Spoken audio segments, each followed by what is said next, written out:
ಏನಾಗಬೇಕಿತ್ತು? ಬರ್ಬೇಕಾದ ಬಾಕಿ ಬರ್ದಿತ್ತು, ಅದಕ್ಕೆ ಬಂದೀನಿ. ಅಂದ್ರೆ ನಮ್ ಡ್ರೆಸ್ ಹಾಗೂ ಬುಕ್ ನೋಡಿದ್ರೆ ಗೊತ್ತಾಗುದಿಲ್ಲ ನಿಮಗೆ. ನಾನು ನಿಮ್ಮ ಮಂಡಳಿಗೆ ಹೊಸದಾಗಿ ಬಂದ ವಸೂಲಿ. ಈಗ ನಿಮ್ಮ ಮನೆ ಬಾಕಿ 4 ವರ್ಷದಿಂದ ನಿಂತಿದೆ, ಅದಕ್ಕೆ ವಸೂಲಿ ಮಾಡೋಕ್ಕೆ ಬಂದಿರುವೆ. ಏನು ಹೇಳ್ತಿರುವೆ ಸಾಹೇಬ್ರೆ ನೀವು? ಪ್ರತಿ ವರ್ಷ ನಾನು ಹಬ್ಬ ಚುಕ್ತಾ ಮಾಡುತ್ತಾ ಬಂದಿರುವೆ, ನೀವು ಸುಳ್ಳು ಹೇಳುತ್ತಿರುವಿರಿ. ತಮ್ಮ ಮೋಸ ಮಾಡಕ್ ನಾ ಏನ್ ಪಂಚಾಯತಿ ಪಂಚಪ್ಪ ಅಲ್ಲ, ಶುದ್ಧವಾದ ಕನ್ನಡಿಗ ಅದೀನಿ. ನೀವು ತುಂಬುತ್ತಾ ಬಂದಿರೋ ಹಣವನ್ನು ಮೊದಲಿನವರು ಎತ್ತಿ ಹಾಕಿದ್ರೆ ನಾ ಏನ್ ಮಾಡ್ಲಿ? ಈಗ ನೀವು 800 ರೂಪಾಯಿ ಕೊಟ್ಟು ಪಾವತಿ ಪಡೆದುಕೊಳ್ಳಿರಿ. ಓ ಶ್ರೀ ಮಾರುತೇಶ್ವರ, ಈಗ ಎಂತ ಅಗ್ನಿ ಸಂಕಟದಲ್ಲಿ ನೂಕಿದೆಯಾ ತಂದೆ ನನ್ನನ್ನು? ಸತ್ಯವಾಗಿ ನಾನು ಅರ್ಧ ಸುತ್ತೆಯಾಗಿ ಕಟ್ಟಿರುತ್ತೇನೆ ಸಾಹೇಬರೇ, ಬೇಕಾದರೆ ಪಾವತಿ ತಂದು ತೋರಿಸುವೆ.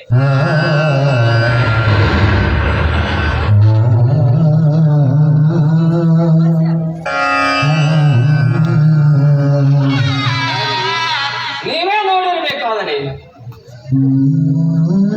ಇವು ನಮ್ಮ ಮಂಡಳಿಯ ಪಂಚಾಯತಿ ಪಾವತಿ ಅಲ್ಲ ಶಿವಶಕ್ತಿ ಅವರೇ, ಇವು ನಕಲಿ ಪಾವತಿ. ಆ ಚಂಡಾಲ ಮೋಸ ಮಾಡಿ ಹಣವನ್ನು ತುಂಬಲೇಬೇಕು.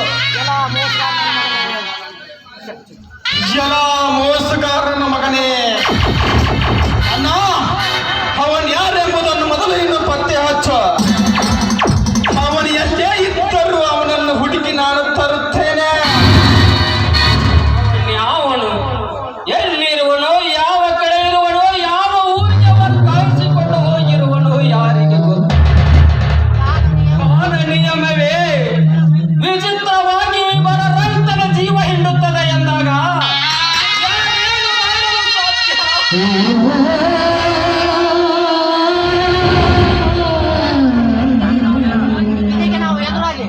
ವಿಧಿಗೆ ನಾವು ಎದುರಾಗಿ ಬದುಕಲೇಬೇಕನ್ನ. ಅದಕ್ಕೆ ಹೆದರುತ್ತಾ ಕುಳಿತರೆ ಈ ಜೀವನ ನಿರ್ಜೀವವಾಗಿವರೆಗೂ ಅದು ಬಿಡುವುದಿಲ್ಲ. ಬಂದದ್ದು ಬರಲಿ. ಹಣ ತುಂಬುವ ಪ್ರಸಂಗಾನುಸಾರವಾಗಿ ಇದರ ಹಿನ್ನೆಲೆ ತಿಳಿದರೆ ಹೋಗುವ ಸಂಪತ್ತು, ಆಸ್ತಿ ಎಲ್ಲ ಹೋಗಲಿ, ಈ ಪಟ್ಟಿಯ ಶಕ್ತಿ ಏನೆಂಬುದನ್ನು ತೋರಿಸಿಬಿಡ್ತೀನಿ.